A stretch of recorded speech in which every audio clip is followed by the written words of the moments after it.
By reversible কি করলো?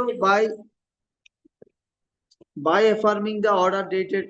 আবার সে এবার ট্রায়াল কোর্টের কাহিনী খেয়াল করেন। সিভিল ডিভিশন মানে দুইটা কোর্ট, একটা হলো ট্রায়াল কোর্ট মূল কোর্ট, আর একটা হলো সিভিল ডিভিশনাল কোর্ট অথবা অ্যাপিলেট কোর্ট, এই তো।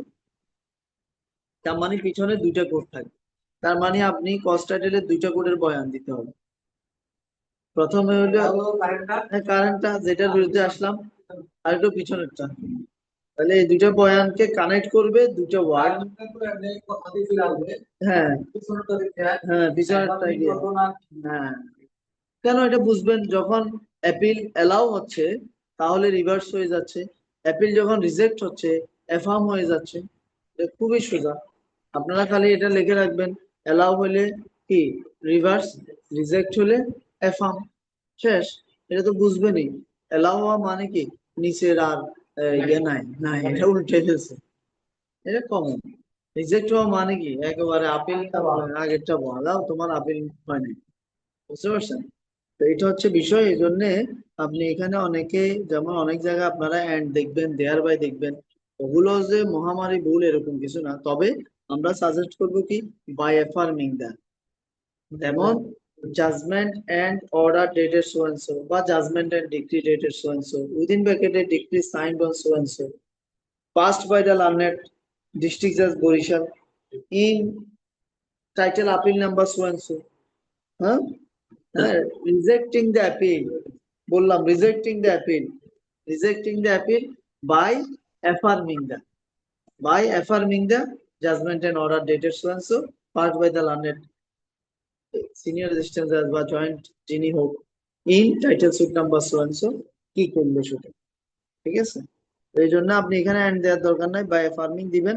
Order dated so and so, dated passed by the learned, এখানেও কোর্ট অফ অ্যাসিস্ট্যান্ট জাজ দিয়েছেন, passed by the learned assistant জাজ দিবেন নাকি, passed by the learned assistant জাজ Barisal in title suit number so and so, rejecting the application for কি rejection of plaint under order 7 rule 11 of the code of civil procedure. হ্যাঁ ঠিক আছে। তো এরপরে to mister justice Syed Refat Ahmed দানাবত chief justice of Bangladesh, হ্যাঁ ঠিক আছে, companion justice of the supreme court of, companion justices of the, ওই যে supreme court of Bangladesh, the humble petition, এগুলো ঠিক আছে, সেও দিলেন। ওকে ভালো। এবারে আচ্ছা, এখানে এই যে 1 নাম্বার প্যারা যেটা আমরা লিখি, যেমন এখানে 1 নাম্বার প্যারাতে উনি লিখেছেন, আপনি লিখেছেন কি, that the present civil revision is prepared against the judgment and order dated so and so part by the so and so so and so, ওই যে আবার কস্ট টাইটেলের কাহিনী, এটা লেখার দরকার নেই, এটা লেখার দরকার নেই, বুঝতে পারছেন? মানে এখানে কি বলতে চাচ্ছেন আপনি, যে প্রেজেন্ট রিভিশনাল অ্যাপ্লিকেশনটা কোথায় থেকে আসলো, দরকার নেই আমার ভাই এত কাহিনী বলা, অলরেডি তো আমি কস্ট টাইটেল লিখছি। জাস্ট ইজ প্রেফার্ড এর পরে ওই যে জাজমেন্ট এন্ড ডিগ্রি দরকার নেই আমার। তাহলে এটা আমাদের বুঝতে পারছেন কোনটা দরকার না, বুঝতে পারছেন এটা, বুঝতে পারছেন আপনি? এটা অনেক বইতে আছে, না দরকার নেই। আপনি বুঝতে পারেন, আপনি বুঝতে পারছেন, বিপ্লব বুঝছেন না? না বুঝলে সঠিকভাবে বলেন। জি বলেন, আপনারা বুঝছেন, আপনারা যারা অনলাইনে আছেন। তাহলে উনি কি লিখলো সেউতে এসে দেখেন, that the present civil revision is preferred করলো বা ফাইল করলো against the judgment and order dated so and so passed by the learned so and so, ওই যে কস্ট টাইটেলে যেটা বললাম, এটা সব কাহিনী বলে শেষ করলাম। এটা বলার দরকার নাই আমার, আমার জরুরত না এটা। এটা কখন বলি, এটা আমরা যখন প্র্যাকটিক্যালি করি তখন বলি। কেন বলবো না এখানে, আমার তো সময় কম। তাহলে আমি 1 নাম্বারে কি লিখবো, প্লেন্টের, হ্যাঁ প্লেন্টের সংক্ষিপ্ত বিবরণ, খেয়াল আছে ডক্টর রফিক? প্লেন্টের 1 নাম্বারে আমার 1 নাম্বার কি হবে, 1 নাম্বার এই সেউতের 1 নাম্বার প্যারা হবে প্লেন্টের বর্ণনা, মাথায় রাখেন, লেখেন, নোট নেন না, নয়তো পরে ভুলে যাবেন তো অবস্থা করে।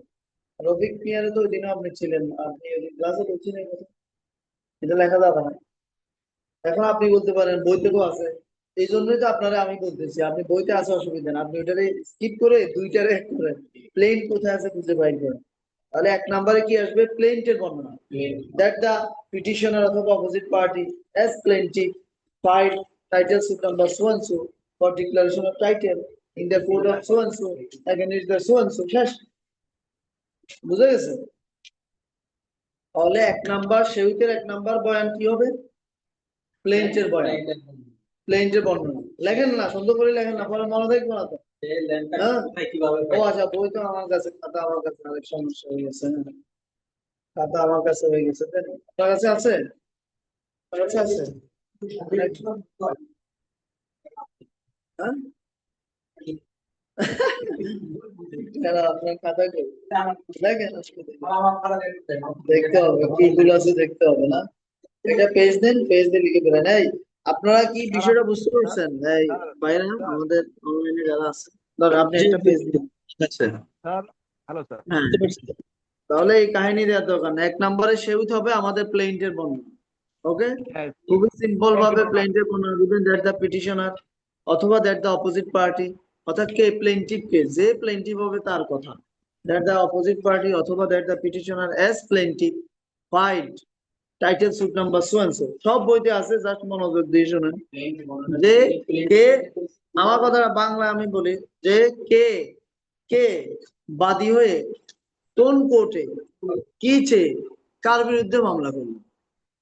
সিম্পল এই দুইটা কথা, 3-4 লাইন বা 5 লাইনে সর্বোচ্চ লিখে দিল। আমরা যখন সিভিল ডিভিশন ড্রাফট করি বা আমরা প্র্যাকটিক্যালি করি, তখন আমরা অনেক বয়ান দিই। সেখানে আমরা একবার আর্জি বর্ণনা দিতে হয়, দরকার নেই, আপনার দরকার নেই, বুঝেন নাই? ওই যে সিএস থেকে টানে মালিকানার ধারাবাহিক বা আরজিতে যেটা বলা আছে আর কি, দরকার নেই। আমরা শুধু কি বলবো, হয়তো মামলাটা হবে title suit for declaration of title, অথবা এটা হবে আপনার পার্টিশন সুট, অথবা এটা হবে ক্যান্সেলেশন অফ ডিড, অথবা এটা হবে রেক্টিফিকেশন অফ ডিড, এরকম না, অথবা এটা পারফরমেন্স অফ কন্ট্রাক্ট, এরকম তো। তাহলে আপনি জাস্ট এটা বলে দিবেন দ্যাট দ্য পিটিশনার অথবা দ্যাট দ্য অপোজিট পার্টি, এই দুইজনের একজনেই তো মামলা করবে, দ্যাট দ্য পিটিশনার অথবা that the opposite party as plaintiff, খেয়াল করেন, as plaintiff filed title suit number so and so, dot dot দিয়ে দিলেন, in the court of so and so. কি জন্য করলো? For declaration of title, for partition, for cancellation of deed, for rectification of deed, for specific performance of contract. এইভাবেই তো হবে, এগুলোর মধ্যে তো বুঝবে, ঠিক না? যেটা আসে আর কি, যেটা আমার প্রশ্নে থাকে, প্রশ্নে থাকে এগেনিস্ট, এগেনিস্ট ওই যে ওরা যারা আছে, যদি পিটিশনার হয় এগেনিস্ট অপোজিট পার্টিস, হয়ে গেল, এই মূল কথা হয়ে গেল। আমি ওখানে আর বয়ানের দরকার না, ওই যে আরজির যে এতবার। হ্যাঁ, এবার আসেন, যদি আপনি প্রশ্নের ভিতরে আরজির একটু বর্ণনা বয়ান পান, সেখান থেকে দেখে দেখে 2 লাইন দিলেন, বলতে পারে অমুক তমুক থেকে এভাবে পাইছে প্রশ্ন। এটা হলো 1 নাম্বার। কি বললেন?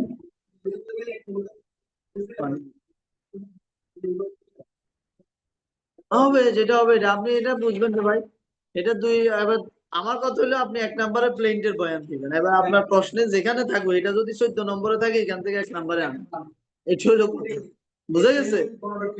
হ্যাঁ, কেন এগুলো অনেকে অনেক রকম করে লিখে, অনেকে পিটিশনার বয়ান দেয়, অনেকে এর দরকার না, আমার এত টাইম নেই। 1 নম্বরে আমি দিব কিসের বয়ান? 1 নম্বরে আমি দিব কিসের বয়ান? আমার প্লেন্টের বয়ান, ঠিক আছে? প্লেন্টের বয়ান, প্লেন্টের বয়ান, যে প্লেন্টের বর্ণনা। হ্যাঁ হ্যাঁ, শুধু শুধু না না, ঝামেলাতে যাওয়ার দরকার নেই, কারণ ওই যে মিলাইতে পারবে না, বুঝতে পারছেন?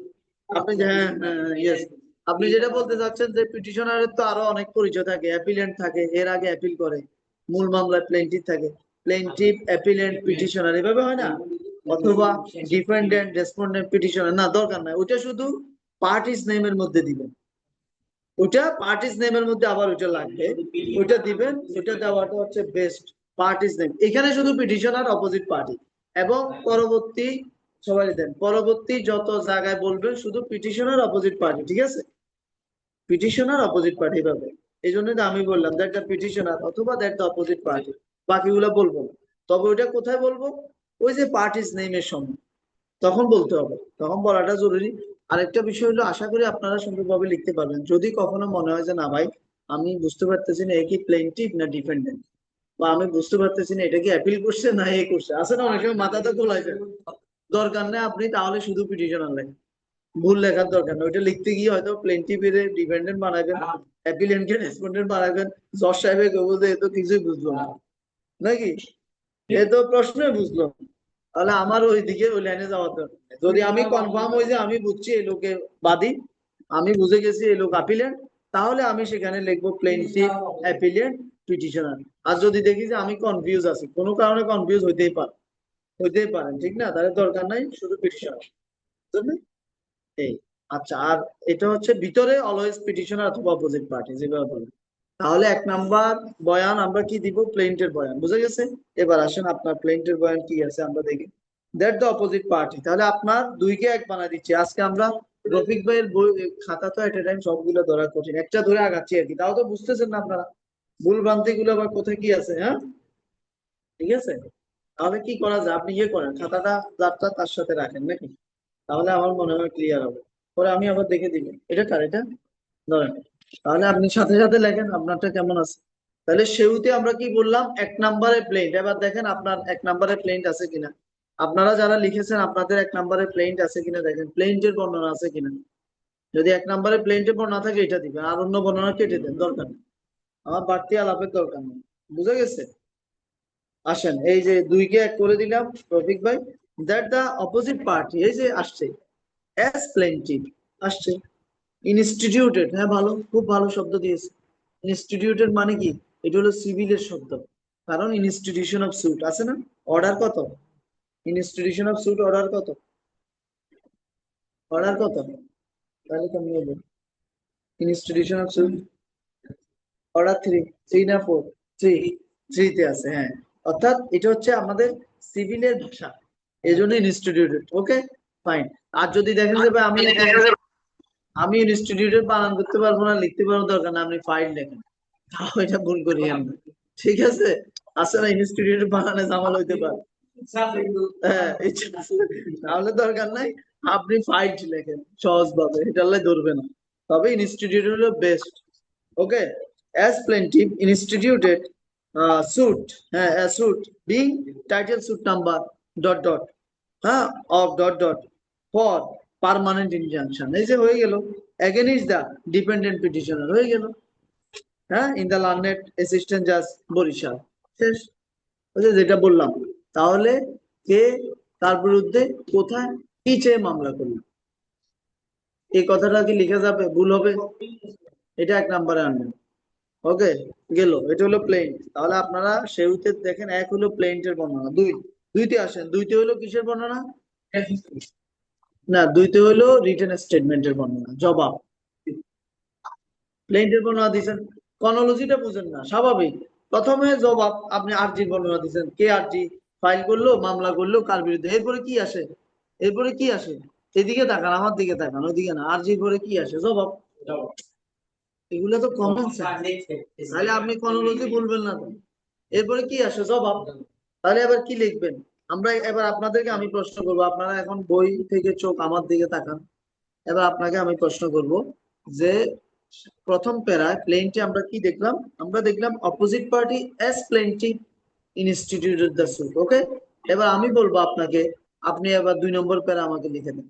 দ্যাট 2 নম্বর, হ্যাঁ লেখেন। আমি বলি 1 নম্বর প্যারা হলো, আগে শুনেন, আগে শুনেন, আমি যারা বলি তারা সবাই বলা আগে। 1 নম্বর প্যারা হলো কি? That the opposite party as plaintiff instituted a suit so and so so and so. এবার 2 নম্বর প্যারা কি হবে বলেন? দ্যাট আবার, আচ্ছা ফাইন, তারপর আপনি বলেন, আপনি বলেন। না না না, আপনারা তো বলেন না, হ্যাঁ, আরে বলেন না, আপনি লেখেন, মনে করেন আপনি লিখতেছেন এখন, পরীক্ষা হলে কি খাতা বই থাকবো কিছু?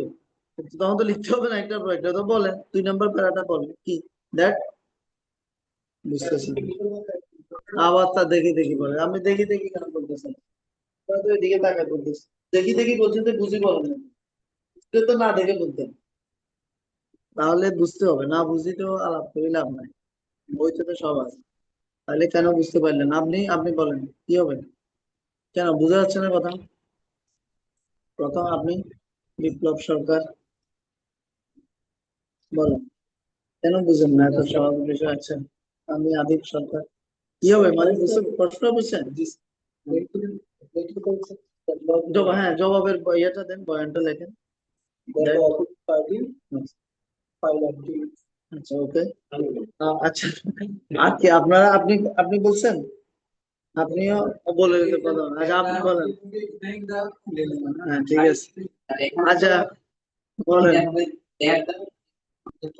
এখানে that petitioner as the defendant, ঠিক আছে, I হচ্ছে an application under order 7 rule given, এখানে তো written statement দেয় তাকে application দিচ্ছে 7 rule given।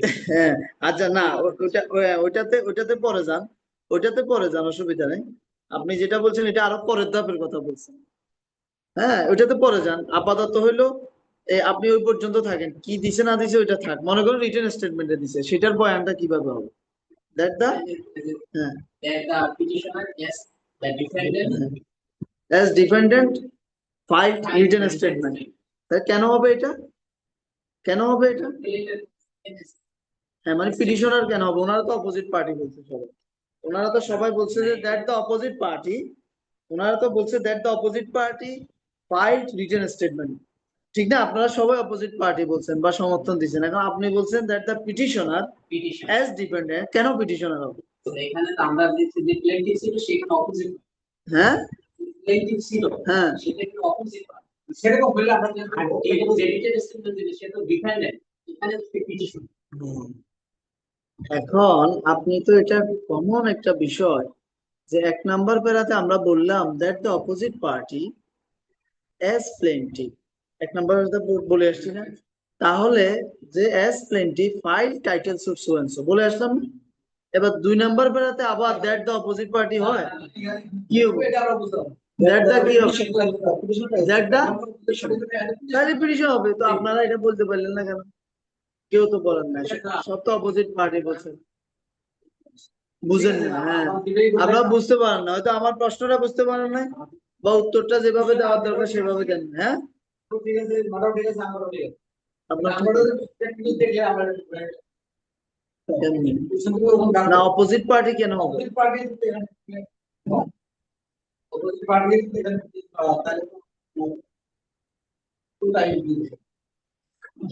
শুনেন শুনেন, সোজা কথা মাথায় রাখেন। আপনি এটা বাদ দেন, কে পিটিশন, আপনি প্রশ্ন টশ্ন সব বাদ দেন। কি প্রশ্নে আছে কে পিটিশন আর কে অপোজিট সব বাদ দেন। 1 নাম্বার প্যারা আমি কি লিখলাম? 1 নাম্বার প্যারাতে লিখলাম that the opposite party, that the opposite party as plaintiff. যখন এটা লিখি তখন 2 নাম্বার প্যারা কি হবে? দ্যাট দ্য অপোজিট পার্টি হবে, দ্যাট দ্য পিটিশনার হবে না? এটা তো এটা তো সিম্পল সোজা। আপনি এত জটিলতার তো কিছু নাই নাকি? কিরে আমি তো অপোজিট পার্টির বয়ান তো আগে দিয়ে আসলাম। দ্যাট দ্য অপোজিট পার্টি মানে কি? সিভিল ডিভিশনের অপোজিট পার্টি। এই অপোজিট পার্টি মানে কি? এই অপোজিট পার্টি মানে ডিপেন্ডেন্ট না, সিভিল ডিভিশনের opposite party. That the opposite party as plaintiff file title suit. তার মানে অপোজিট পার্টি বাদী হয়ে টাইটেল সুট ফাইল করলো। তাহলে 2 নাম্বার প্যারা কি হবে? That the petitioner. এবার তাহলে অপোজিট পার্টি যদি প্লেন্টিফ হয় মূল মামলায়, পিটিশনার বিবাদী ছিল, এটা কি দেখে বলতে হয়? এটা তো উল্টে যাবে স্বাভাবিক। তাহলে that the petitioner as defendant file the written statement বা contested suit by filing written statement, এটা হবে। এই বিষয়টা, এই বিষয়টা বোঝাটা, এটাই আমি আপনাদেরকে বলছি, আপনারা বুঝছেন কিনা এটা। হ্যাঁ সব ক্ষেত্রে, সব ক্ষেত্রে সকল সিভিল ডিভিশন। এবার আসেন, এবার আসেন ওই যে উনি যে এর পরের ধাপে গেল, আগে তো আপনি অপোজিট পার্টি হইলে যে পিটিশনার দিয়ে শুরু করতে হয় এটাই না বুঝলে তো পরের ধাপে যাওয়া যাবে না। এটা তো বুঝছেন যে প্রথমে যখন আমি অপোজিট পার্টিকে বাদী হিসেবে প্লেন্ট ফাইল করলো বললাম, তাহলে পরের প্যারায় তো পিটিশনার বিবাদী হিসেবে আসবে, এটাই স্বাভাবিক নাকি?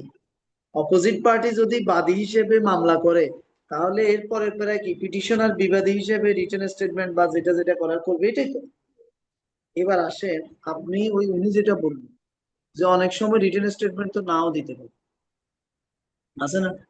রিটেন স্টেটমেন্ট নাও দিতে পারে।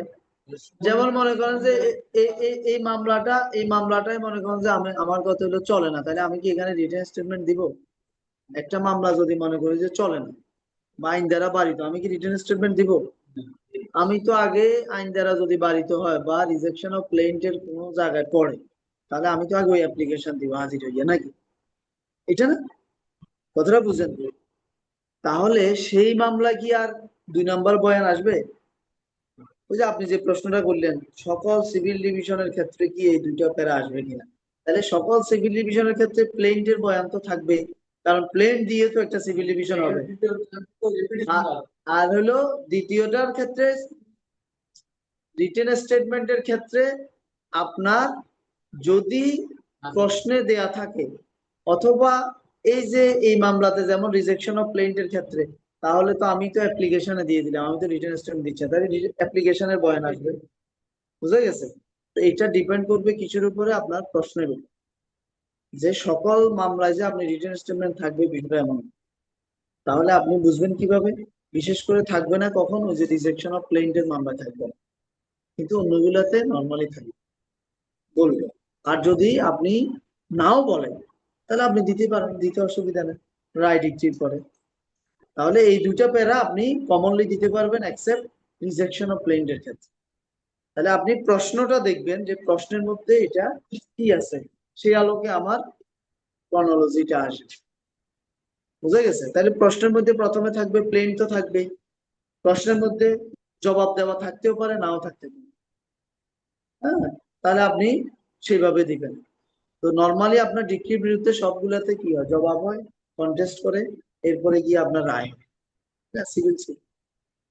তাহলে আমরা এখানে 1 নাম্বার প্যারা, 2 নাম্বার প্যারাতে দ্যাট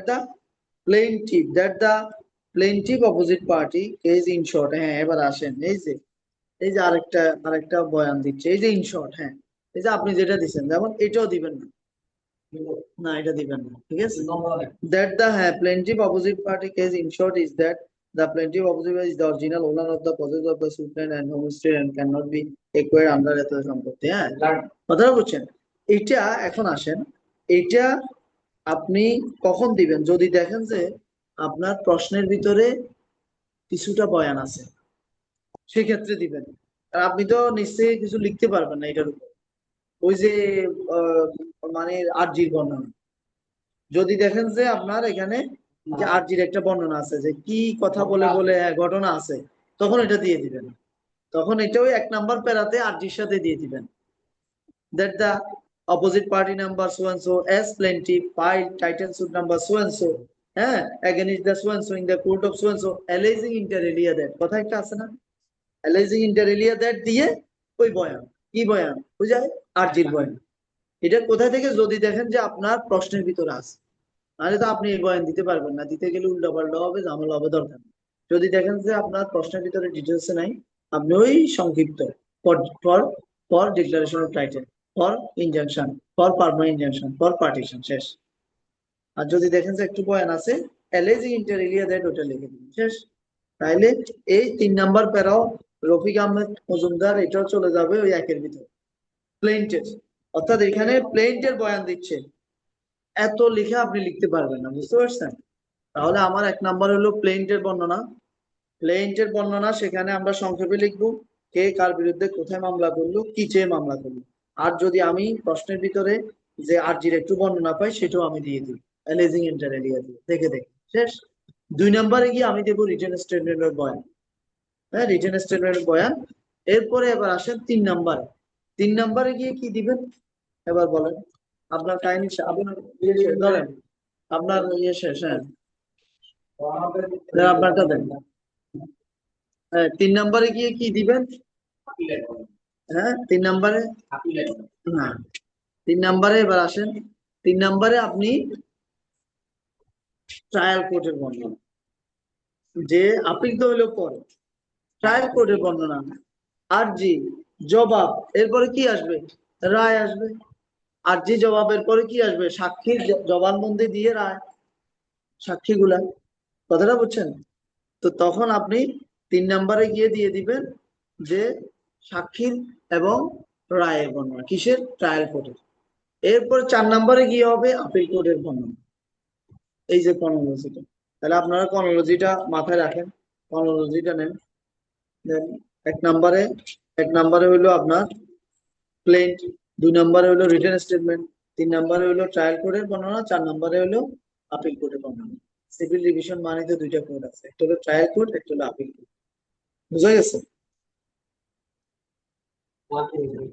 1 নাম্বারে হইলো প্লেন্ট, দুই নম্বরে হইলো রিটার্ন স্টেটমেন্ট, তিন নম্বরে হইলো ট্রায়াল কোড, চার নম্বরে হইলো অ্যাপিল কোড। এবার বর্ণনাটা কিভাবে দিবেন দেখি দেন। দিলে এবার আমি দেখা দিই। চারটা পয়েন্ট থাকে। হ্যাঁ দেন, একটা একটা বই দিয়ে দেন, আমি দেখা দিই একটা বই দেন। না দরকার না, হ্যাঁ, দরকার নাই তো পারবেন না, পারবেন না। আপনারা বুঝতেছেন? যারা অনলাইনে আছেন একটু আওয়াজ দিয়েন, না বুঝলেও বলিয়েন। বুঝা যাচ্ছে? হ্যাঁ। তার এক নাম্বার হচ্ছে প্লেন্ট, দুই এক নাম্বার নাম্বার হচ্ছে কি প্ল্যান, দুই নাম্বার হ্যাঁ, রিটার্ন স্টেটমেন্ট, জি তিন নাম্বার হলো ট্রায়াল কোডের বর্ণনা। ট্রায়াল কোডের এই যে জাজমেন্ট এন্ড ডিক্রি, ম্যাক্সিমাম তো জাজমেন্ট এন্ড ডিক্রি আসবে। Judgment and decree, trial code, judgment and decree. চার নাম্বার জি হলো appeal code, judgment and decree. এই যে এগুলো হলো, এই চারটে হলো বেসিক। আপনি আর বাকিগুলো লেখেন আর না লাগেন, এই চারটা হলো বেসিক। এই চারটা আছে, বাকিগুলো না থাকলেও চলে। বুঝতে পারছেন? বুঝছেন না? সাবমিশন পরে, আগে তো আমরা ইয়েতে আসতেছি, ওই যে ধারাবাহিকতা আসতেছি। বুঝছেন? হ্যাঁ, কই আপনি ইয়েতে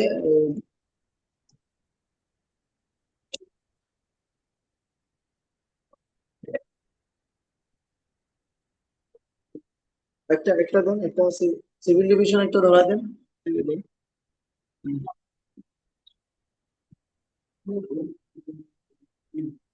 হুম।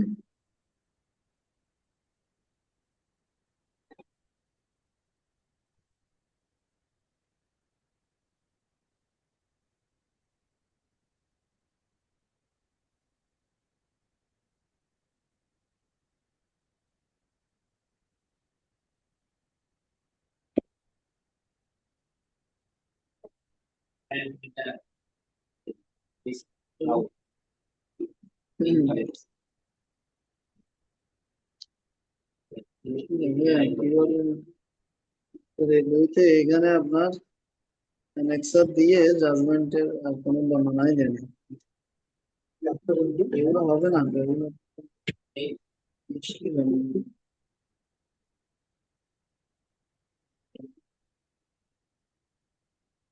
না, এটা এটা তো কি, এটা কার বই? জিয়ার খান রবিন।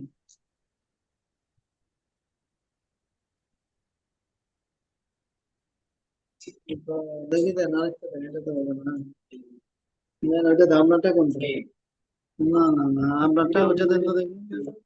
হ্যাঁ দেন, ওইটা দেন, ওইটা হচ্ছে।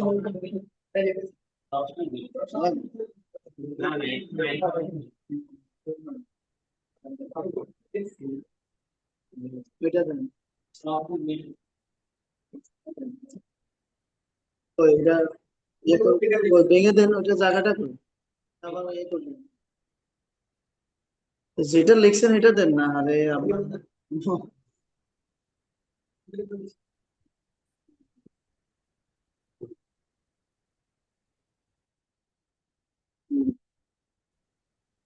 তো কেমনে হলো তাহলে? জিয়ার খান রবিনের ওইটাতে তো হুম,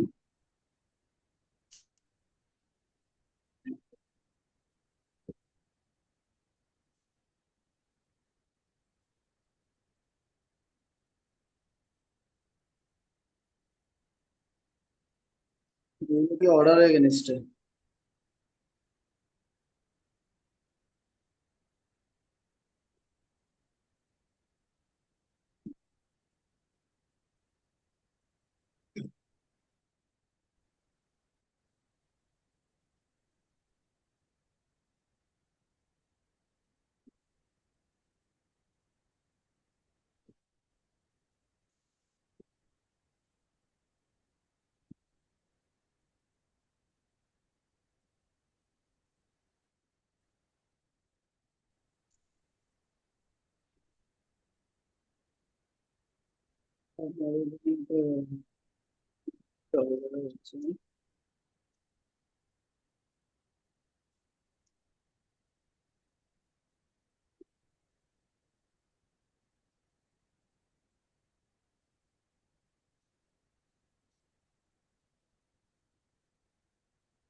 যাক, এখন আসুন বাদ দেন। আচ্ছা, আমরা তাহলে সংক্ষেপে আপনাদেরকে আমি সূত্রটা ধরা দিই। এক নম্বরে সেউতে আপনারা কি লিখবেন? প্লেন্টের বর্ণনা। that the petitioner অথবা that the opposite party has plaintiff filed so and so গেল 2 নম্বরে গিয়ে রিটেন স্টেটমেন্ট বানানো এগুলো হলো কিসের ক্ষেত্রে খেয়াল করেন জাজমেন্ট এন্ড ডিক্রির ভাই ক্ষেত্রে জাজমেন্ট এন্ড ডিক্রির ক্ষেত্রে 2 নম্বরে ভাই কি আপনি হ্যাঁ হ্যাঁ বলেন আপনি ল্যাপটপ থেকে দূরে গেলে সাউন্ড শোনা যাচ্ছে না, হয় ওই যে ও মাউথপিস আচ্ছা ইউজ করেন, হেডফোন ইউজ করেন, অথবা হচ্ছে কাছে থেকে কথা বলেন। আচ্ছা আচ্ছা ঠিক আছে এখন এখন শোনা যায় এখন বোঝা যায় জি জি। আচ্ছা ঠিক আছে আচ্ছা তাহলে আমরা সেউতের পরে 4টা জিনিস হচ্ছে ভাইটাল একটা হলো আপনি প্লেইন্টের বর্ণনাটা দিবেন হ্যাঁ এটা কিভাবে দিবেন বুঝলেন 2 নাম্বার হচ্ছে রিটেন স্টেটমেন্টের বর্ণনাটা দিবেন 3 নাম্বার হচ্ছে আপনার ট্রায়াল কোর্টের বর্ণনাটা দিবেন হ্যাঁ তারপরে এরপর অ্যাপিল কোর্টের বর্ণনাটা দিবেন ঠিক আছে তো ট্রায়াল কোর্টের বর্ণনার ক্ষেত্রে কি যা সংক্ষেপে আপনার হ্যাঁ that the learned trial court at the time of hearing examined PW বা PW 1 2 বা 3 or 4 যে কয়টা হয় আর কি যদি থাকে হ্যাঁ PWs from the plaintiff side and DWs from the defendant side and perusing the documents decreed the but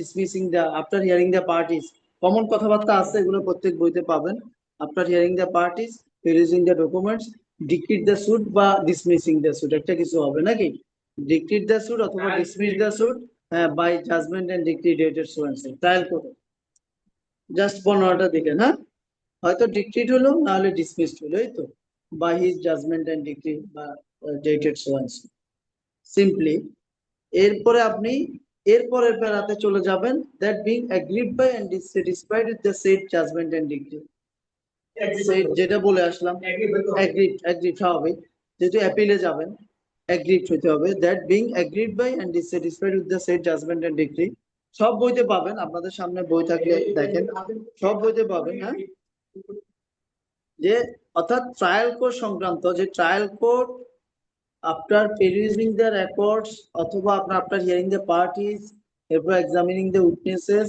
সে কি করলো রায় দিয়ে দিল ডিক্রি দিল বা ডিসমিস করলো এটা দিয়ে দিলেন এরপরে that being agreed by the said judgment and decree opposite party অথবা পিটিশনার একজন তো এগ্রিড হবে হ্যাঁ হ্যাঁ filed title appeal number so and so আপিলটা appeal number so and so in the court of এটা একটু বলতে হবে in the court of district জাজ বা যেটা বলা থাকে এটা কোথায় থাকবে আপনার ইয়েতে থাকবে আপনার প্রশ্নের মধ্যেই থাকবে তো অ্যাপিলটা in the court of district জাজ এরপরে আপনি দেখবেন এখানে আরেকটা ব্যাপার আছে ডিস্ট্রিক্ট জাজে অনেক সময় আপিলটা তো নরমালি যদি ডিস্ট্রিক্ট জাজের কাছে অ্যাপিল হয় তাহলে উনি অ্যাপিল ওনার বরাবর অ্যাপিল হয় কিন্তু শুনে আবার অনেক সময় এডিশনাল যদি প্রশ্নের মধ্যে দেয়া থাকে যে এডিশনাল জাজ রিজেক্টেড দ্য অ্যাপিল বা ডিসঅ্যালাউড দ্য অ্যাপিল তাহলে আপনি file the appeal before the in the court of learned district judge Mymensingh and subsequently the same was heard by the learned additional district judge অর্থাৎ heard by the কে learned additional এটাকে এইভাবে connect করতে হবে আপনি আবার এটা লিখতে পারবেন না appeal that being agreed by and dissatisfied with the said judgment and decree petitioner file title appeal number so and so in the court of learned additional district judge লেখা যাবে এডিশনাল ডিস্ট্রিক্ট জাজের কাছে তো appeal দায়ের করা যায় না করা যায় উনি তো শুনতে পারেন ওনার কাছে দায়ের করা যায় না বুঝেন তো এটা নাকি ওনার শোনার পাওয়ার আছে ওনার কাছে দায়ের করার পাওয়ার নেই তাহলে দায়ের হবে কোথায় ডিস্ট্রিক্ট জাজের কাছে তাহলে এটা কিন্তু একটা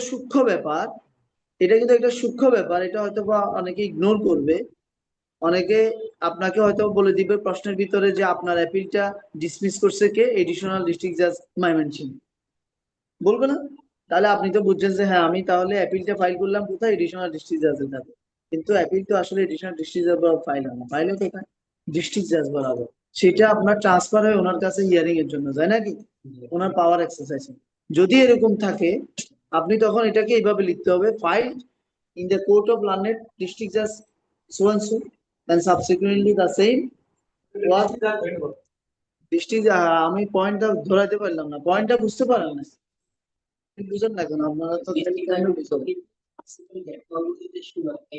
স্যার ডিস্ট্রিক্ট জাজ ধরে নেওয়া না এটা লিখার সময় এটা লিখতে হবে যে ফাইল করলাম ডিস্ট্রিক্ট জাজের কাছে সাবসিকুয়েন্টলি শুনলো এডিশনাল ডিস্ট্রিক্ট জাজ ডাইরেক্ট এটা বলা যাবে না যে ফাইট করলাম এডিশনাল ডিস্ট্রিক্ট জাজের কাছে, বুঝে গেছে? কেন বলা যাবে না বুঝছেন তো? এটা বুঝছেন কিনা? সাবমিট করা যায়, এটা আইনের ইয়ে আছে। এটা হচ্ছে বিষয়। হ্যাঁ হ্যাঁ ইয়েস, তাহলে এটা হচ্ছে বিষয়। সেই জন্য তাহলে আপনি তো কার্যকারণ যদি না বুঝেন, কেন বলা যাবে না, কেন লিখা যাবে না, এটা যদি না বুঝেন তাহলে তো আপনি মাথায় থাকবে না বিষয়টা, সব বিষয়টা ভুলো। আপনি বুঝতে পারছেন?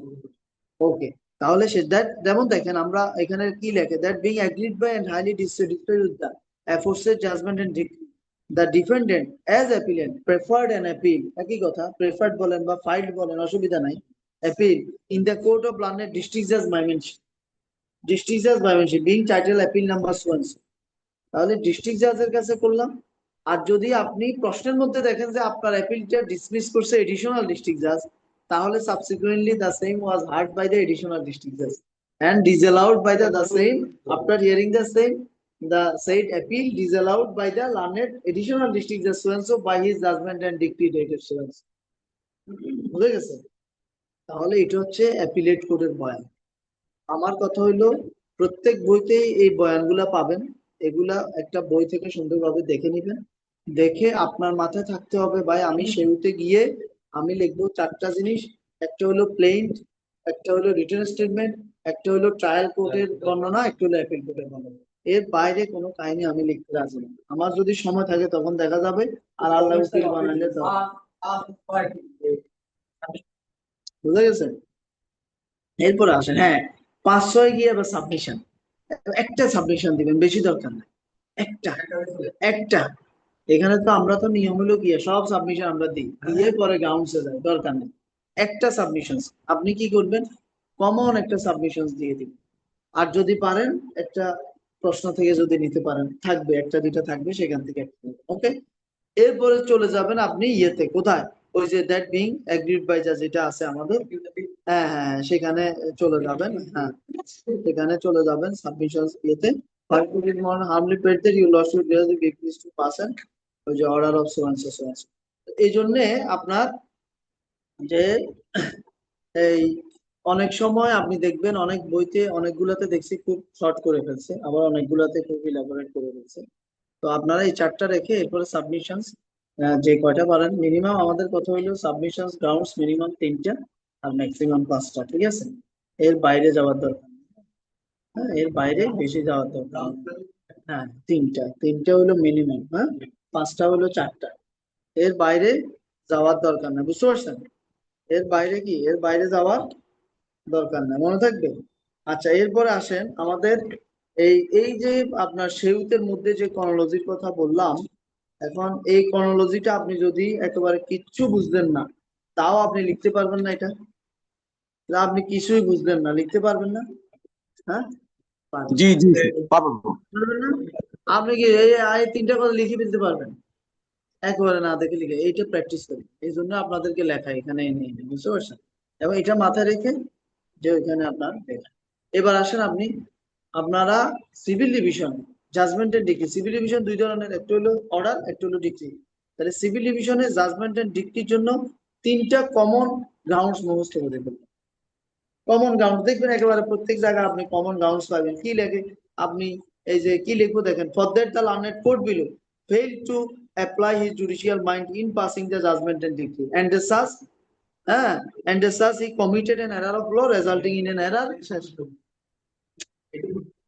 কমন না এরকম, বুঝতে পারছেন? হ্যাঁ ফেল টু অ্যাপ্লাই, আমি একটা উদাহরণ দিলাম আর কি, এরকম আপনারা একাধিক, হ্যাঁ এরকম একাধিক পাবে। আরেকটা কি, for that the learned court bill pass the impugned judgment and decree is based on the assumption and is completely illegal mala fide, অনেক কমন। তাহলে কমন এরকম 3টা 4টা এই গ্রাউন্ডস বা সাবমিশনস আর গ্রাউন্ডস তো সেম, জানেন তো? সাবমিশনসটা that it is submitted that দিয়ে লিখি, আর সেটাকে ফর দ্যাট করে দিই, সেই সাবমিশনসটাকে জাস্ট ফর দ্যাট ফল লাগাই দিলে হয়ে যাবে, দেখবেন আছে। তাহলে আপনারা সিভিল ডিভিশনের জন্য আমার পরামর্শ হলো মিনিমাম 3টা কমন গ্রাউন্ডস মুখস্থ করবেন, ঠিক আছে? আপনার মাথায় কিছুই ঢুকে না, আপনি কিছুই বুঝতে পারছেন না, ওই 3টা দিয়ে 10 সাহেব তাও বলবে যে ঠিক আছে পাস করে দিবে, মনে থাকবে। আর আপনি যদি আল্লাহ রহমতে কোনো ক্লু পান, এরপরে আপনার গ্রাউন্ডস পান প্রশ্ন থেকে, তাহলে বুঝে গেলে তো একটা দুইটা দিলেন তখন আরো ভালো, শোনা সোহাগা সেটা মাঝখানে। আর যদি দেখেন যে না ভাই আমি বুঝতেন না, দরকার নাই, আমি কমন তিনটা চারটা দিয়ে চলে যাবো, বুঝেছ? পারবেন তো? এটা হচ্ছে তাহলে আগামী দিনের কাজ হলো এই যে কমন তিনটা গ্রাউন্ড, যে তিনটা আপনারা আলাদা করে লিখবেন এবং মুখস্থ, আমি জিজ্ঞেস করবো মুখস্থ করবো, পারবেন না? যে তিনটা গ্রাউন্ড সিভিল ডিভিশনের ডিগ্রির বিরুদ্ধে আমি মুখস্থ করছি, এই তিনটা গ্রাউন্ড আমার থাকবে। তাহলে দেখেন চারটা বর্ণনা ক্রনোলজি সেও আর তিনটা গ্রাউন্ড। আগামী দিন আমি আপনাদের কাছ থেকে এটা চাইবো, যে না দেখে আমি বলবো বিপ্লব ভাই বলেন, দাঁড়ান বিপ্লব ভাই বলেন, সেউত থেকে বলেন, আপনি বলবেন গড় গড় করে বলতে থাকবেন, বুঝে গেছে? এটা হচ্ছে বিষয়। এরপরে আসেন আমরা এই ইয়েতে এই এই পরের দিন আপনার এটা দেখে পেয়ার পোর্শনে চলে যাব। পেয়ারে গিয়ে ইনশাল্লাহ সিভিল ডিভিশনটা শেষ করে দিব, এরপর আপিলে চলে যাব নাকি? কারণ সময় তো অনেকগুলোই তো সিভিল ডিভিশনের উপর হয়ে গেল, হ্যাঁ অনেকগুলো হয়ে গেছে তো, কারণ প্রত্যেকটা ধরে ধরে আগাইতে পারবো না, অনেক সময় লাগবে, এত ক্লাস তো সম্ভব না, বুঝতে পারছেন? তাহলে সিভিল ডিভিশনের বেসিকটা আমি দিয়ে দিলাম, কিন্তু বেসিকটা দিয়ে দিলাম। কস্টাইটেল কেমনে লিখতে হবে এই আলাপ কিন্তু 2-3 ক্লাস ধরে করছি না? করছি না? কস্টাইটের উপর আপনারা অনেকে মিস করছেন হয়তো। আর এই সেউতের আলাপও কয়েক ক্লাস ধরে হইতেছে, গ্রাউন্ড সেউত মিলে। এরপর আগামী ক্লাসে আপনার প্রেয়ারের উপরে আলাপ করে, প্রেয়ার এবং এফিডেভিট কমন এগুলোর উপর আলাপ করে ইনশাল্লাহ সিভিল ডিভিশন প্যাক আপ হয়ে যাবে।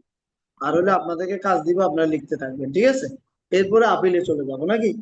আপিলে চলে যাবো। তাহলে এখন আসেন আপনারা যারা অনলাইনে আছেন, এবার বলেন এতটুকুর মধ্যে কথা ক্লিয়ার কিনা? জি, বলেন। ভাই এতটুকুর মধ্যে কথা ক্লিয়ার, কিন্তু হ্যাঁ, আপনি একটা প্রশ্ন প্রথমে একটা কথা বলছিলেন, ওই কথাটা আমি মাথায় ক্যাচ করতে পারি নাই। আপনার পরের যে চারটা অপশন সেটা আমার মনে আছে, যে 1 নম্বরে আপনি সিওতে বলছেন যে প্লেইনটা মানে আরজিটা কে দায়ের করছে, কেন দায়ের করছে, কোন কোডে দায়ের করছে, 1 হ্যাঁ, নাম্বার পয়েন্ট। 2 নাম্বার বিরুদ্ধে দাঁড়িয়ে পয়েন্ট থাকবে। আপনার কার মানে বিরুদ্ধে আছে এটাও বলতে হবে, হ্যাঁ, কার কি বিরুদ্ধে চাইছে। কি চাইছে, রিটেন স্টেটমেন্ট আমি হ্যাঁ, এটা দেব। এটা দেব। এটা দেব। 3 নাম্বার আমার ওই যে মানে যে কোডে ট্রায়াল কোড, রায় এবং আমার জবানবন্দি বা সাক্ষী, এটা আমি বলে ক্লোজ করব। 4 এটা ক্লোজ নাম্বার হলো করবো। আমি এপিলেট কোডে মানে হায়ার কোর্ট মানে ডিস্ট্রিক্ট জেলা জজে আমি রিভিশন করব, সেই কথাটা লিখবো। এর মাঝখানে আপনি এখানে একটা আপিল বা রিভিশন যখন যেটা হয়, জি রিভিশন হইতে পারে, কখনো কখনো রিভিশন হইতে পারে, ম্যাক্সিমাম সময় আপিল হয়। আপিল হতে পারে, কিন্তু আপনি এর আগে হ্যাঁ, একটা কথা বলছেন মাঝখানে, যে এই যে আপিলটা যদি কোশ্চেনের মধ্যে এডিশনাল কোনো কোড আসে, তখন আমরা ওই কথাটা ফাইলটা আমরা করব গিয়া সাবসিকুয়েন্টলি হ্যাঁ, heard by the additional additional district জাজ। এই সুয়েতের হ্যাঁ, এই কথাটা আমি বুঝছি, কিন্তু আরেকটা আপনার কাছে রিকোয়েস্ট হাম্বল, যে ওই যে অ্যাফার্মিং আর একটা কথা বলছেন রিভার্স, রিভার্সিং। এই কথাটা মানে অনেকবার বলছেন আপনি, অনেকবার এর আগেও বলছেন, কিন্তু আমি আসলে একটু কাইন্ডলি যদি আবার আচ্ছা দেখি বলেন, এটা নজরুল ভাই বলেন, নজরুল ভাই দেখি বলেন আপনি কি বুঝলেন, এই মাসুদ ভাই যেটা বললো অ্যাফার্মিং এবং রিভার্সিং সম্পর্কে বয়ান দিন। হ্যাঁ, এটা এটা হচ্ছে গিয়া আমরা সাধারণত যখন এই কস্টেটা লিখবো, তখন যদি এটা কোর্ট কর্তৃক এটা অ্যাফার্ম হয়, তাহলে আমরা এখানে লিখবো judgment and order dated so and so passed by civil division affirming by the court so and so. আর যদি এটা judgment and order so and so, আর যদি এটা হয় রিজেক্টেড হয়, তাহলে এটা রিভার্সিং হয়ে যাবে। হ্যাঁ, জাজমেন্ট অ্যান্ড অর্ডার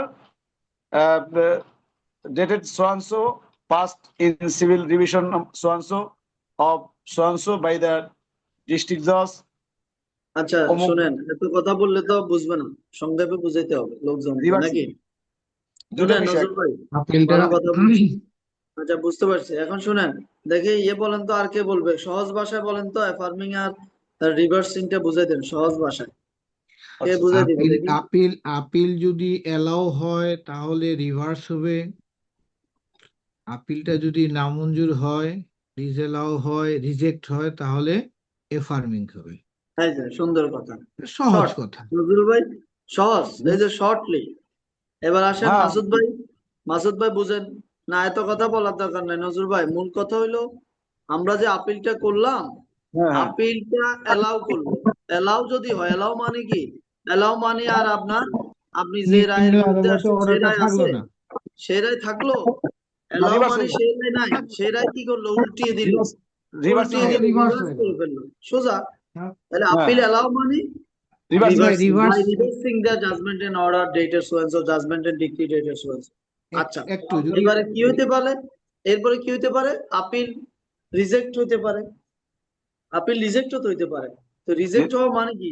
যে তুমি যেটার এখন বিরুদ্ধে আসছো এটা ঠিক আছে, এটা ঠিক আছে, এটাতে কোনো অ্যাফার্মিং। ঝামেলা নেই, এই তো কথাটা। জি এফার্ম তো পরে বলেন, এফার্মই তো বুঝতেছে না, সেই জন্যই তো এটা, সেটা তো পরে আসবে।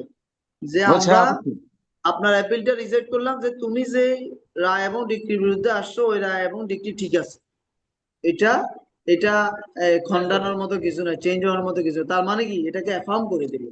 জি এটাকে কি করে দিল? অ্যাফার্ম করে দিল। এটা হলো অ্যাফার্মিং।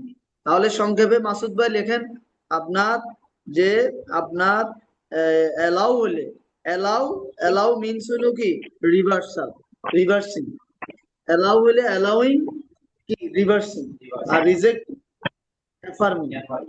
এই তো রিজেক্টিং, অ্যাফার্মিং। রিজেক্টিং দিয়ে টান দেন অ্যাফার্মিং, অ্যালাউইং দিয়ে টান দেন রিভার্সিং।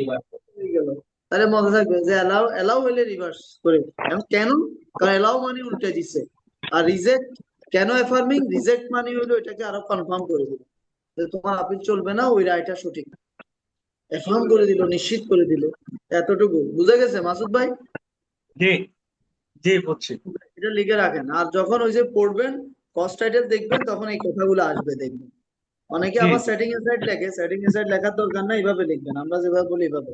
অ্যাফার্মিং এবং রিভার্সিং, এই ওয়ার্ড গুলো ইউজ করবেন বাই শব্দ দিয়ে। বুঝতে পারছেন? এখন অনেক জায়গায় সেটিং এসাইড আছে, এটা দরকার নেই। হ্যাঁ, আমরা এইভাবে অ্যাফার্মিং এবং রিভার্সাল। এই জন্য আপনি যখন হিয়ারিং করবেন তখন জিজ্ঞেস করবে জাজমেন্ট অফ অ্যাফার্মেন্স না জাজমেন্ট অফ রিভার্সাল। না, জাজমেন্ট অফ অ্যাফার্মেন্স কি? আপনার কি অ্যাফার্ম করলো? তো বুঝতে মোশন পারছেন? মোশন শুনানিতে গেলে তো ওইটাই জিজ্ঞাসা করে। হ্যাঁ, এটাই জিজ্ঞেস করে, এই যে ফরাদ ভাই বুঝতে পারছে। মোশন শুনাইতে মোশনে গেলেই কয় কি হয়েছে, ওইটাই আপনার জিজ্ঞেস কি করে। হয়েছে, রিভার্স হ্যাঁ হয়েছে নাকি এ, একটাই শব্দ শুধু জিজ্ঞাসা করে। হ্যাঁ, এই যে বুঝে গেছে উনি, মোশন ফরাদ ভাই শুনানিতে বুঝে গেছে। একটাই একটা জিজ্ঞাসা করে, শব্দ, আর কি? কিছু না। আপনার অ্যাফার্ম করছে না রিভার্স করছে? যদি আপনার রিভার্স করে, আপনি পেয়ে যাবেন, হ্যাঁ, একটা কোর্টে আপনি জিতছেন, আর একটা কোর্ট উল্টে দিল। এরপর যদি অ্যাফার্ম করে, তখন একটু দেখাইতে হয় কি আছে, এখন দেখা নেই, সে লোক অ্যাফার্ম করছে দুইটা কোর্টে। রিভার্স হয়ে গেলে রুলটা পেতে সহজ, হম। Rule and okay, stay. এগুলো হলো প্র্যাকটিক্যাল অ্যাপ্রোচের কথা, বুঝতে পারছেন? এই জন্য এগুলো যখন আপনাদের লেখার মধ্যে জজ সাহেব যদি একটা দুইটা ওয়ার্ডও পায়, তখন উনি বুঝবে যে এই লোকটা কোর্ট কাছারির সাথে আছে, প্র্যাকটিক্যাল অভিজ্ঞতা আছে। আর যদি দেখেন যে এটার উল্টাপাল্টা কিছু আছে, বুঝতে যে এটা বইপত্র ঘাটি ঘুটি পড়ে চলে আসছে। হ্যাঁ, বুঝে গেছে? ওকে, তাহলে আজকের মতো আমরা শেষ করি। আর কোনো কোশ্চেন আছে কারো? ভাইয়া আমার একটা ভাইয়া, প্রশ্ন আছে ভাইয়া। জি জি বলেন, হ্যাঁ বলেন, অন্তরা আপু বলেন, এরপরে বোরহান ভাই। আচ্ছা ভাইয়া, আমি বলতে চাচ্ছিলাম, আপনি একটু আগে বললেন না যে সিভিল এভিয়েশনের উপরে এর আগেও কিছু ক্লাস হয়েছে, যেটা রেফারেন্স দিচ্ছিলেন, যে সেখানে হ্যাঁ, কস্ট টাইটেল সহ আরো অনেক ব্যাপার সম্পর্কে আলোচনা করেছেন। তো আপনি একটু কাইন্ডলি হচ্ছে কোচিং এর ওদেরকে বলে দিলে, তাহলে ওরা হচ্ছে ক্লাসের রেকর্ড গুলো যদি একসাথে আপলোড দিয়ে দেয়, আমাদেরকে লিংক দিয়ে দেয়, তাহলে ক্লাসগুলো একসাথে করে ফেললে তাহলে গুছানো পুরো আইডিয়াটা আমাদের হয়ে যাবে। আচ্ছা আচ্ছা, ঠিক আছে, হ্যাঁ ভালো কথা। ঠিক আছে, আমি বলে দেবো, সমস্যা নেই, বলে দেবো। জি বোরহান ভাই। হ্যাঁ, ভাইয়া আমার সমস্যা হচ্ছে যে আমি সিভিল আপিল কোনটা আর সিভিল ডিভিশন কোনটা অনেক সময় প্রশ্ন দেখে বুঝতে পারি না। এখন এই সমস্যা কেমনে কি করব? হ্যাঁ, আপিল কোনটা, রিভিশন কোনটা, প্রশ্ন দেখে বুঝেন না, না? আচ্ছা, প্রথম কথা হইলো, আপনি নর্মালি এই আপনাকে মাথায় রাখতে হবে সবার জন্যই, যে আপনি সিভিল রিভিশন যখন হাইকোর্টে হন, তখন আপনাকে মাথায় রাখতে হবে সিভিল ডিভিশন থাকতে হলে নিম্ন আদালতে দুইটা কোর্ট পার হয়ে আসতে হবে, এক্সেপশনাল ছাড়া, এটা বাদ। সিভিল ডিভিশন থাকতে হলে 2টা কোডের বয়ান লাগবে, তাহলে প্রশ্নের ভিতরে আপনি কোনোভাবে 2টা কোডের বয়ান পান কিনা দেখবেন। যে একটা কোডে তো আপনার মামলা করলো, সেখানে কিছু একটা হইলো, তারপরে কোথায় গেল, এই 2টা কোডের বয়ান যখন পাবেন তখন বুঝবেন যে এটা সিভিল ডিভিশন। বুঝে গেছে নাকি বোরহান ভাই? এটা তো সহজ, 2 কোডের বয়ান, বুঝতে পারছেন? আর যখন দেখবেন যে 1 কোডের বয়ান পাচ্ছেন, যে তখন বুঝবেন যে এটা আপিল হবে, কারণ আপিল মানে এর আগে হলে শুধু ট্রায়াল কোর্ট, তার মানে অ্যাপিলটা হাইকোর্টে হচ্ছে। বুঝে গেছে? অ্যাপিলটা কোথায় হচ্ছে? হাইকোর্টে হচ্ছে। কত পর্যন্ত মূল্যবান? 5 কোটি পর্যন্ত। কত পর্যন্ত?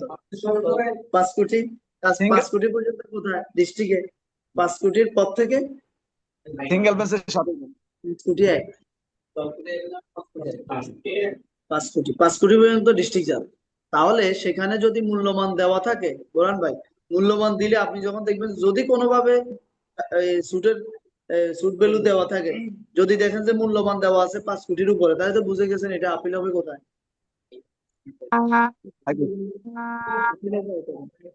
তখন আপনাকে বুঝতে হবে যে সেটা আপিল ওই রিভিশন হবে তখন। যদি কম থাকে, যেমন 5 কোটির নিচে থাকলে, তাহলে আপিলটা তো কোথায় হচ্ছে? ডিস্ট্রিক্ট কোর্টে হচ্ছে। আর ডিস্ট্রিক্ট কোর্টের আপিল তো এখানে চাইবে না, ডিস্ট্রিক্ট কোর্টের আপিলের নিশ্চয়ই এটা রিভিশনের চাচ্ছে। এই কয়েকটা কথা মিলালে তো ক্লিয়ার মনে হয় নাকি?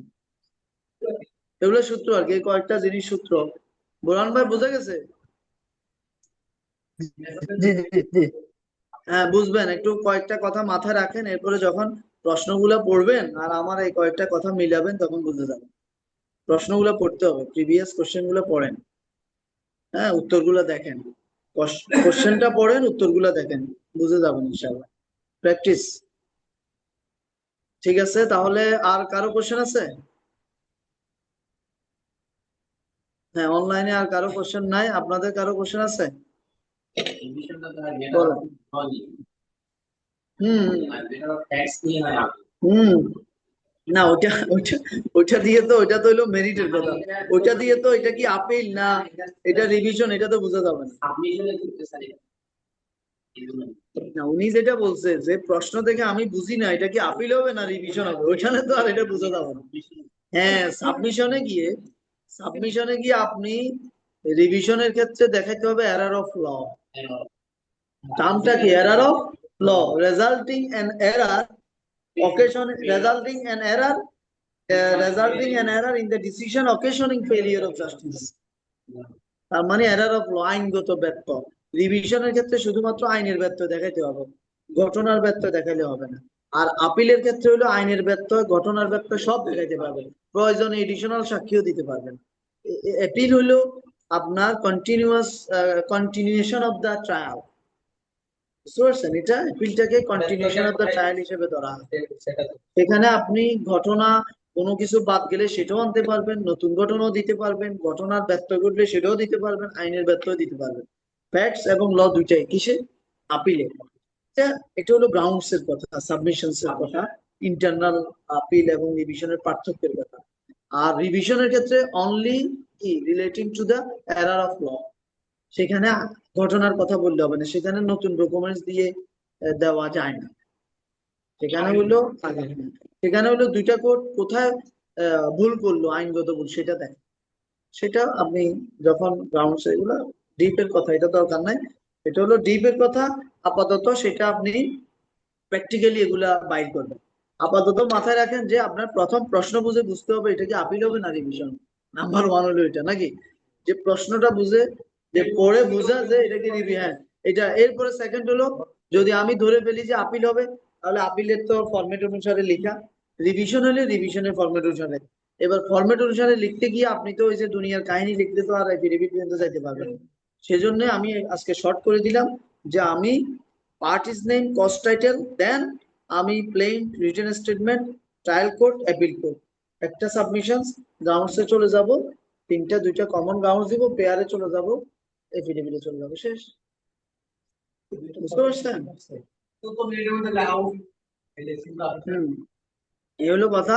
আপনাদের 30 মিনিট, ওইখানে 40 মিনিট টাইম থাকে, কিন্তু আমাদের হলো 30 মিনিট। এখন সবাই এখন থেকে প্রত্যেকটা ড্রাফট 30 মিনিট মাথায় রাখবেন যে 30 মিনিটের ভিতর শেষ করতে হবে আমাদের, বুঝছেন?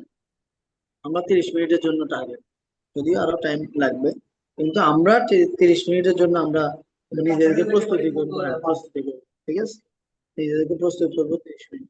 ঠিক আছে, তাহলে আগামী দিন ইনশাল্লাহ সিভিল, হ্যাঁ হ্যাঁ প্রিভিয়াস কিছু কোশ্চেন এখন শুনেন। হ্যাঁ ভালো কথাই বলছেন। আপনারা প্রিভিয়াস সিভিল ডিভিশনের প্রিভিয়াস যে কোশ্চেন গুলো আসছে সবগুলো দেখবেন, ঠিক আছে, প্রিভিয়াস যে কয়টা কোশ্চেন আসছে সবগুলা পড়বেন, হ্যাঁ সবগুলা পড়বেন। পড়ার পরে বুঝছেন কিনা, এটা কি সিভিল ডিভিশন কেন হচ্ছে বা কিভাবে হচ্ছে বুঝছেন কিনা, না বুঝলে সব আমাকে বলবেন, কোন প্রশ্নটা বুঝেন না এটা এখানে বলবেন, ঠিক আছে, এবং আমিও সেটা নিয়ে আলাপ করব, অসুবিধা নাই। এই প্রশ্নটা বুঝেন এবং সেই অনুসারে প্রশ্নের আলোকে উত্তরগুলো যে বইতে আছে সেটা দেখেন, আর আমাদের আলোকে উত্তরগুলো আছে কিনা দেখবেন, যদি না থাকে সেটা নিয়েও আলাপ করবো, ঠিক আছে। যদিও বড় আলাপ, বড় ব্যাপার, কিন্তু এটা আপনার যদি করতে পারেন ভালো হবে। যে 1 সপ্তাহ ধরে যদি আপনি প্রিভিয়াস কোশ্চেন 7-8টা হয়তো হবে, সেটা একটু দেখবেন, পড়বেন, ঠিক আছে। সেও তো হ্যাঁ 3টা গাউন্স মুখস্থ করবেন, এগুলো কতক্ষণ লাগে, এগুলো তো 1 ঘন্টার কাজ। 3টা গাউন্স, এটা তো আপনি তো আপনার সাথে আমার দেখা হবে আগামী বুধবার, বুঝলেন না? বেশি কিছু তো, ঠিক আছে, তাহলে তাহলে আমরা শেষ করতে পারি নাকি? জি। হ্যাঁ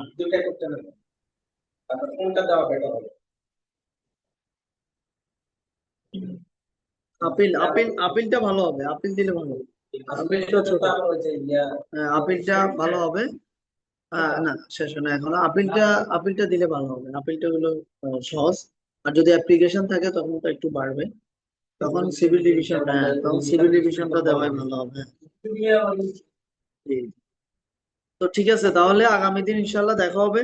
আর যেটা দিলাম আপনাদেরকে হোমওয়ার্ক বা বাড়ির কাজ, ওটা একটু দেখবেন প্রিভিয়াস কোশ্চেন গুলা, আর হচ্ছে 3টা বেসিক যে আমাদের রাউন্ডস আছে এগুলো মুখস্থ রাখবেন।